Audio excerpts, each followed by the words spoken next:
Hey, awesome students of Elite Educators, welcome back.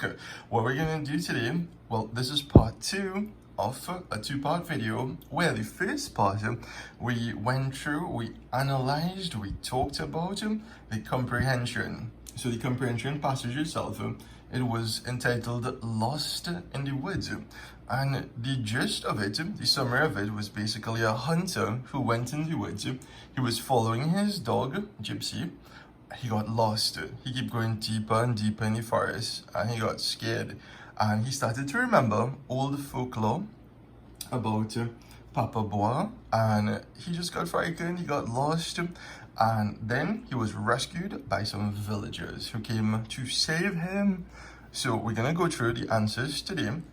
And this will all be before Saturday class. Today's Friday, so it'll be before tomorrow. Tomorrow we'll be using this new technology, new for us technology called Zoom. Actually got like a really premium account so we could have like a host of cool features. So you guys will be seeing me live, and you guys will be seeing Miss live. So we'll be having like live class from tomorrow. So this is just the comprehension, just to finish up from last week. I wanted to make sure you guys got like a full week worth of work before we continue and before we have some more cool surprises and stuff for you guys. So, question number 1, well in this case 19, who was Gypsy in the story? So, from the passage, remember I told you guys, I was like, guys, make sure to check paragraph 1 just to make sure that for question number 1, that's like a super fast way of detecting answers. So, hours had passed. There was no sign of any game, though the barking continued. So we see the first clue. Bark, barker, bark, barker. But Nathan was sure Gypsy was a good hunter. And as we said in the last video, so we see Gypsy was barking. Gypsy was a good hunter. Could not be chasing a shadow. She, so we know Gypsy is a she, was hot on the trail and really after something. With gun in hand, Nathan stumbled through the bushes, moving in the direction of the howling dog. That's the answer! So, Gypsy was a dog. So, yes, Gypsy was, okay, not a puppy, but he's a hunting dog. So, dogs in history, they have heightened senses. I believe we could hear sounds from 20 hertz to 20,000 hertz. Dogs could hear sounds from 10 hertz to, I think it's 100,000 hertz. So basically, dogs could hear things that we can't. So essentially, they have a lot of myths, a lot of legends that like before something like an earthquake, dogs act stranger. Dogs would start to like make noise, they'll start to howl, they'll start to bark because they sense these things before it actually happens because they have really good senses. Like a good example, right? My dog is called Binky. And on the street where I live, Binky actually memorized my car engine. So like if a normal car passes on the street, Binky not gonna waste no time because Binky had thing better to do. He had to chase cat, he had to dig hole and find ways to chew up my fish pump like how he did the other day and put it in front of the door. So Binky busy. But as soon as Binky hear my car coming down, he would run full speed towards the gate. I've seen it on the security cameras. And he wouldn't do that for any car. So dogs have a really good sense of hearing. That's why they use them in hunting. So Gypsy was a dog. That's the answer. Number 20. Write an example of personification from the story. So don't be afraid. Essentially, like I tell you guys all the time, in comprehension, we have a couple of things that we need to learn. And once we learn those things, we will never be caught off guard because these are things directly from the essay syllabus. So like for instance, similes, comparing two things using like or as, metaphors, a direct comparison, and personification, which is what we're going to talk about today. So personification is when you give an animal or object qualities or abilities that only a human can have. So essentially, an example of personification, darkness was creeping in slowly. So darkness itself darkness is light or darkness. So like if you go in a room and you just take off the lights, or the sun is setting, and when the sun is setting, the sun is going down, the place goes from being really bright to really dark. So we say darkness was creeping in slowly. Use an example of a baby, like your baby brother, your baby sister, something like that. I mean, come on. You say the baby is creeping in slowly, that means the baby coming in real slow. And the reason why they use that example is because of the fact, I am hearing my dog outside. You guys hear that? It's like, ruff, ruff, ruff, ruff. So the thing is, because it was moving so slow, like how a baby, or if somebody is creeping on the ground, that's why they decided to use that as personification.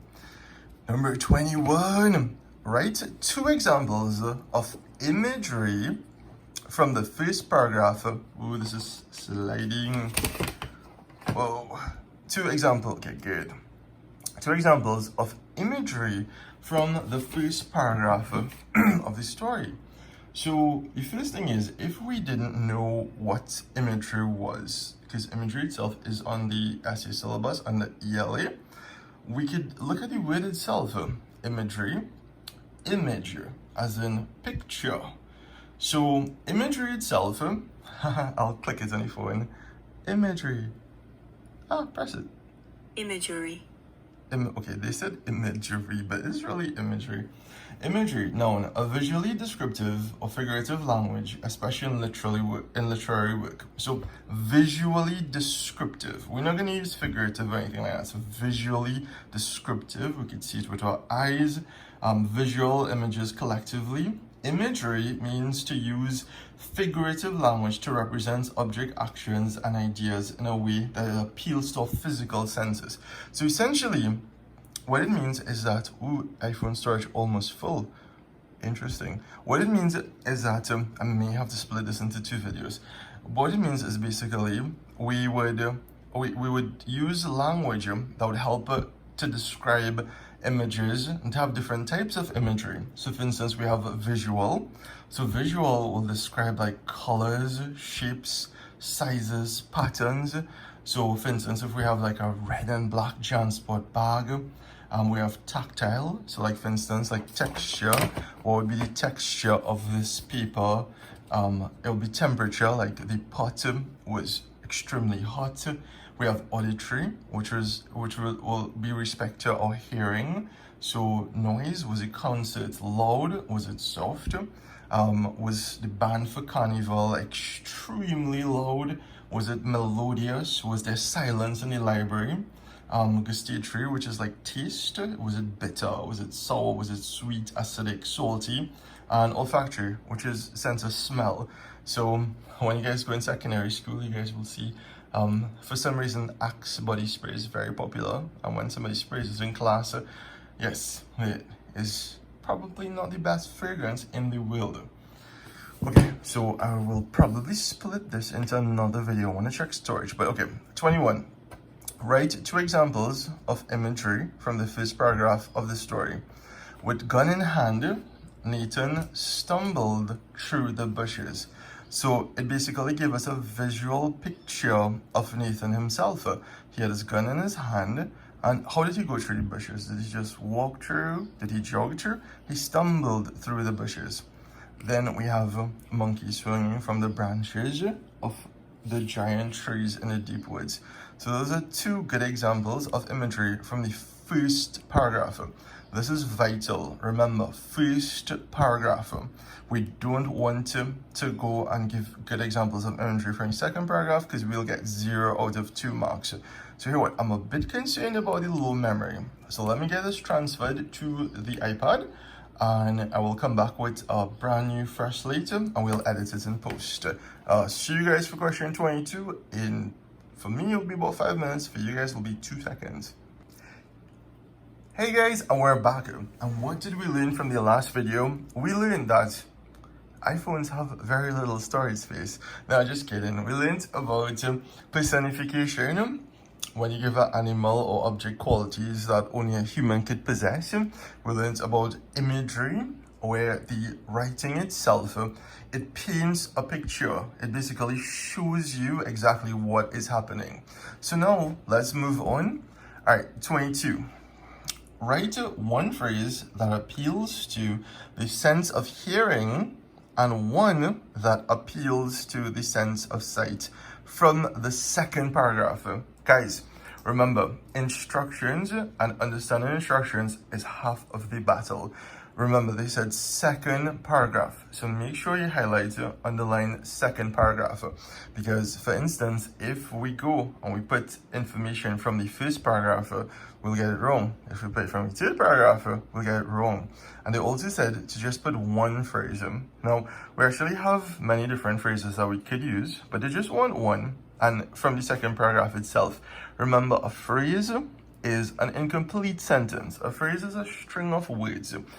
So essentially, one answer, the first one, would be dripping branches. Right, so you could hear like the drops, thunk, thunk, thunk. Then thunder cracked loudly. So essentially, like when the thunder, like it just let go this burst. Hey, and cool fun fact, guys, actually learned this a while back. So light travels approximately three to four times faster than sound. So if we want to know, like, okay, if it's a really dark, stormy day, and we want to know how far the lightning is from us, what we do is this. And you guys will learn this in geography in later on, Form 4, Form 5. As soon as you see lightning flash, we start to count in seconds. So we say 1 Mississippi, 2 Mississippi, 3 Mississippi.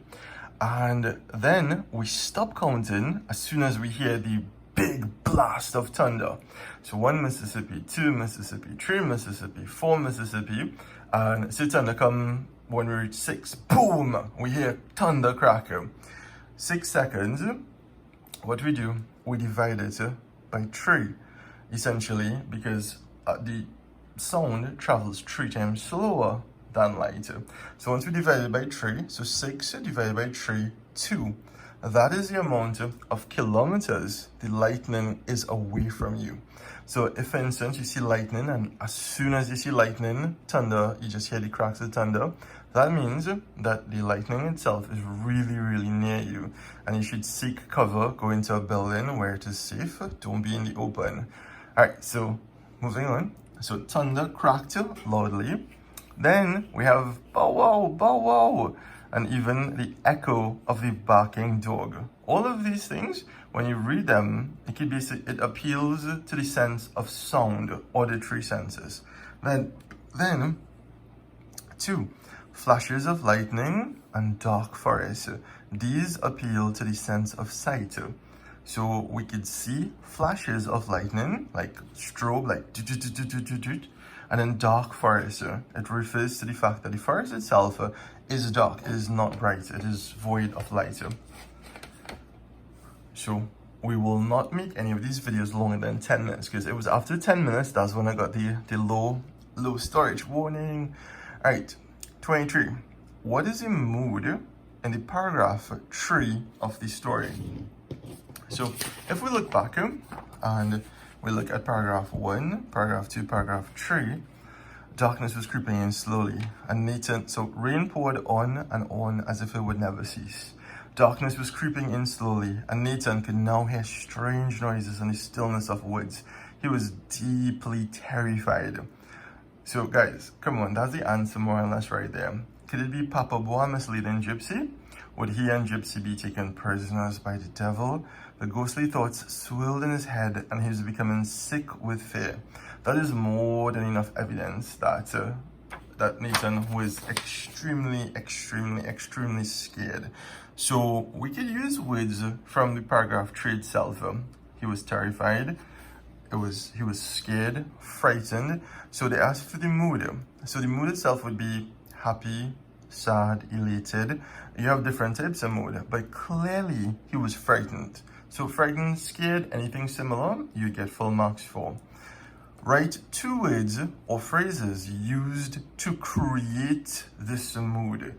So the writer himself would use certain language. He would use certain imagery, as we spoke about before, that would make it seem, that would help you to understand the emotions going on in Nathan's mind. So paragraph 3, rainput on and on. This is the paragraph we just read actually. So strange noises, sick with fear, deeply terrified. So all of these, I think the best two would be sick with fear and deeply terrified. I mean, guys, both of these alone indicates that he was scared. I mean, sick with fear. That is what would happen with me if the internet goes down and I cannot play Minecraft, PUBG, or Fortnite. I'll be like, no.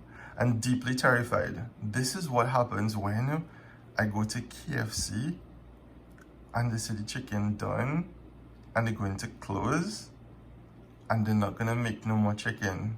And I do like fries and there's always have fries. I prefer like coleslaw, mash and gravy, corn, anything else.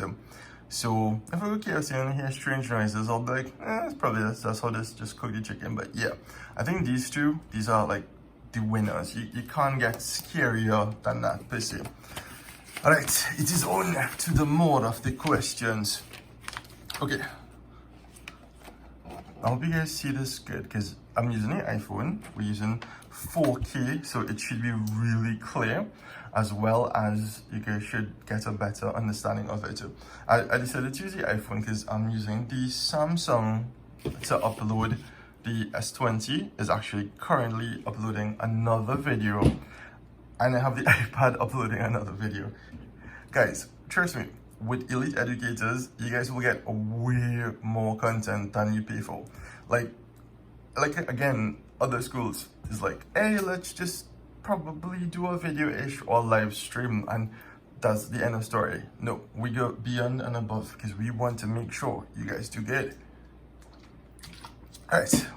Oh, and sorry about like my throat was sore because I was talking non-stop and I went to the park this morning too after that jog. Ooh, place was hot. Alright, 24.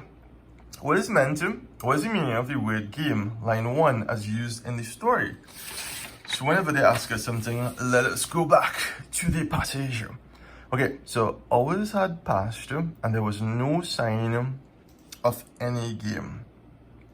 Though the barking continued, but Nathan was sure that Gypsy was a good hunter and could not be chasing a shadow. She was hot on the trail and really after something. So let's put ourselves in this comprehension itself, right? It is lost in the woods.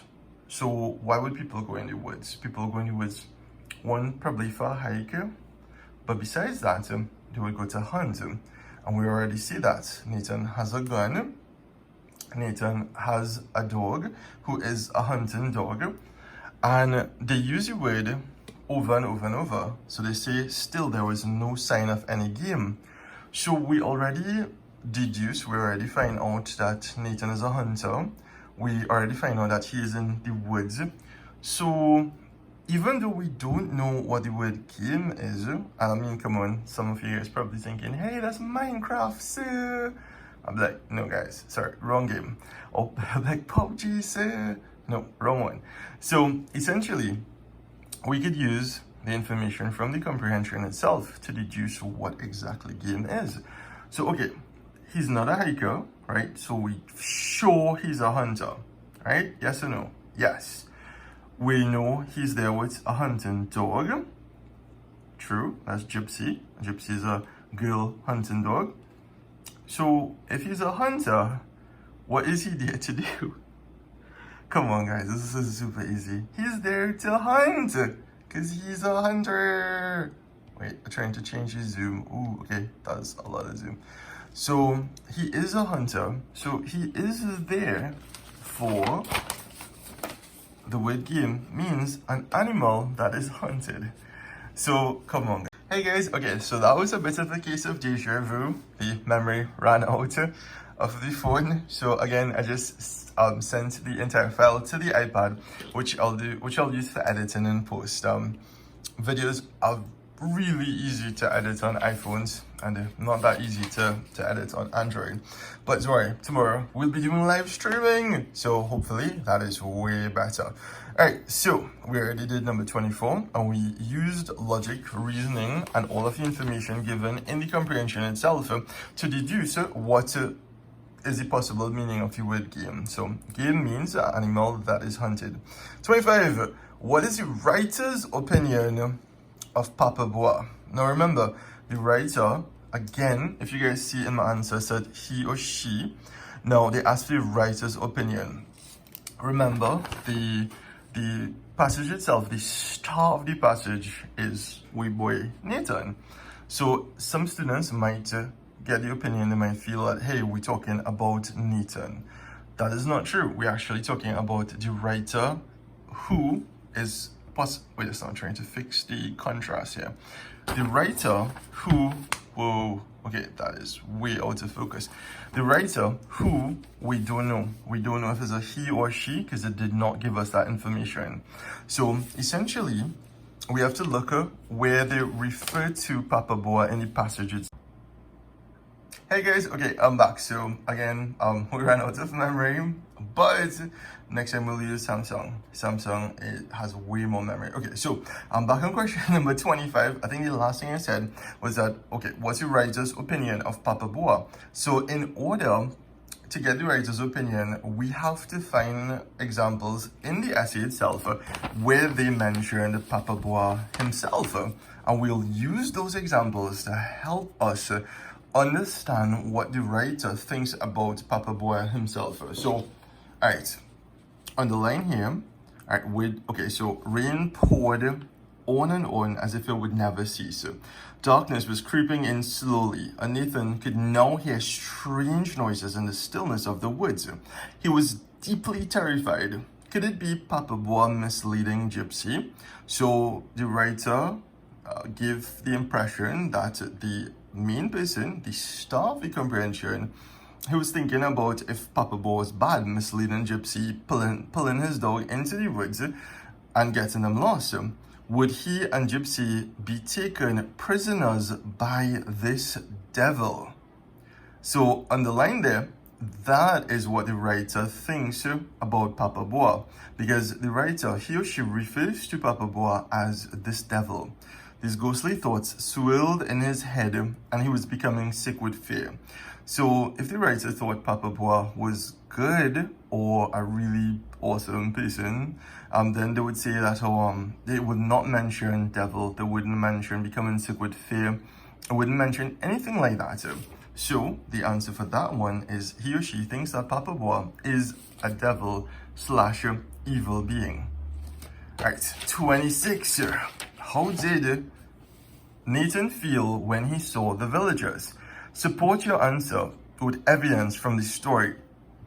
Now, how he felt, that is super easy to find out, because it basically was in the passage itself. He was relieved.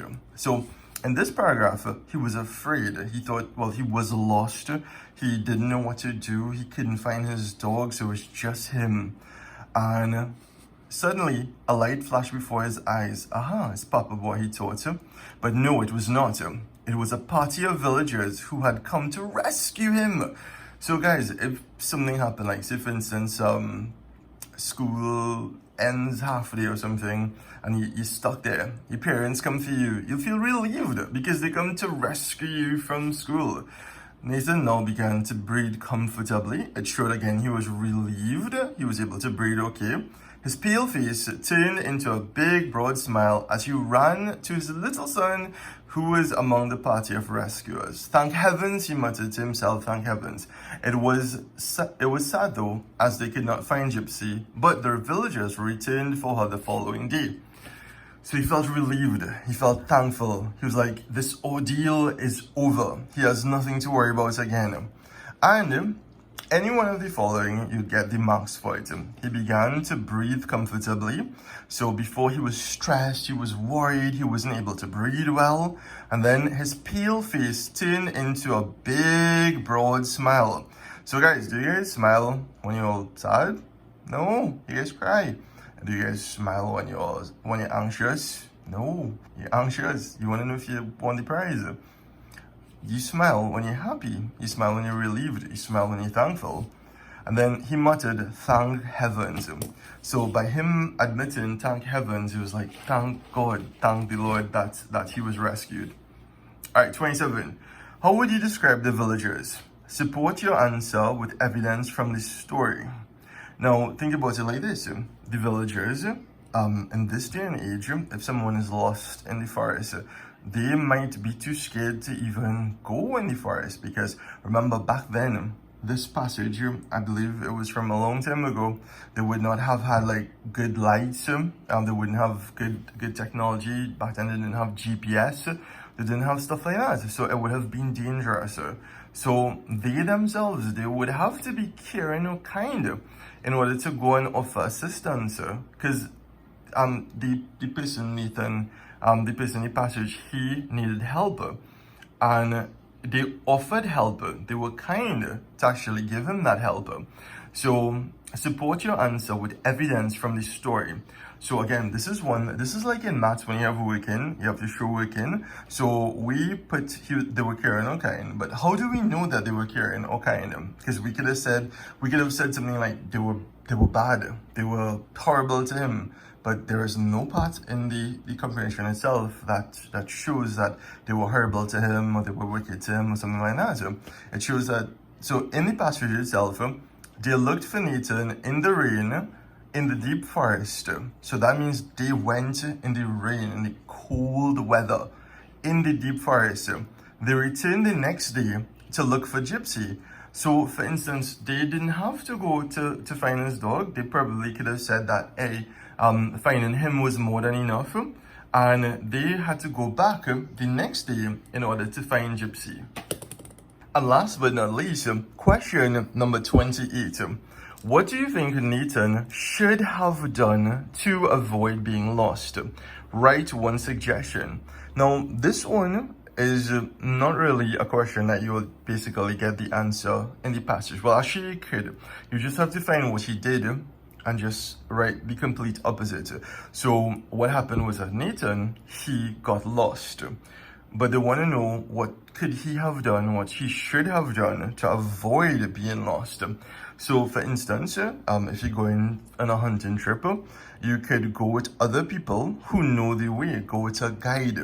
A lot of people, when they go to climb big mountains like Mount Everest, they hire a Sherpa guide. And the Sherpa guides, they know the terrain. They know every single trick. They know every hiding spot. They know where to have camp. They know the areas that's safe. They know the areas that are not safe. So he could have gone with other men who knew the way, because I'm sure that there would have been people more experienced. There would be people that they know the place like the back of the hand, people who grew up in that area, and even people more familiar with survival techniques. So that would be one. He could have gone with a group, and that's the same thing applies when you guys go on little field trips. That's why they always have two people, and you always stick close to the teacher, because the teacher usually goes, they look at the location before, they learn about the location so that they know what is safe and what is not safe. So always listen to your parents when you guys go out, always listen to your teachers when you go out on outings with your teachers as well. Number 2. He should have turned back when he saw no game instead of going deep in the woods. So essentially, when he realized that, hey, there was nothing that he could find, there was no animals that he could hunt, that he could probably get food, he could have turned back before it got too late. But what he did, he just kept going and going and going further. So by going further, he ended up getting lost. He ended up getting trapped. He didn't know his way back. So what he could have done was, I'm sure that he would have known the route. I'm sure he would have known the area. And as soon as things started to not look familiar, he should have turned back. So say for instance, a good example would be like you and your parents, you go on a vacation, you guys go to Tobago, and when you guys go to Tobago, you guys are looking for, say something like Fort George, looking for the fort, And say, for instance, you guys don't have access to internet, don't have access to Google Maps or Waze, and you're in the car and you guys driving, but then the place starts to look stranger and you're not 100% sure which part is which. The thing is, when you realize that the place is looking strange, you could just turn back and go back to the hotel or go to a place that you know the directions from instead of potentially getting lost. Now, the difference is in the woods, he would not have the luxury or the ability to ask somebody for directions. So that's why Nathan should have been more careful. And it have meant, so they said, or any appropriate answers. If this was a modern passage, you could have said he went with some technology like GPS or his phone, and he would be able to, or he could have go with a map and a compass. And he would have used that to find the directions.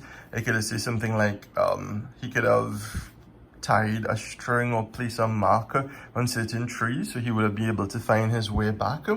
So this is one of those questions where once you have a sensible answer that is logical, it can make sense, it could really work in real life, then you will get full marks. So we've answered questions 19 to 28. So guys, this is the answer for the comprehension passage. This would have been done in the Saturday class. So I will see Saturday and Sunday class, sorry. So I'll see you guys tomorrow. I'm gonna set up the Zoom platform now, so that way we'll be able to video conference tomorrow. Guys, peace out.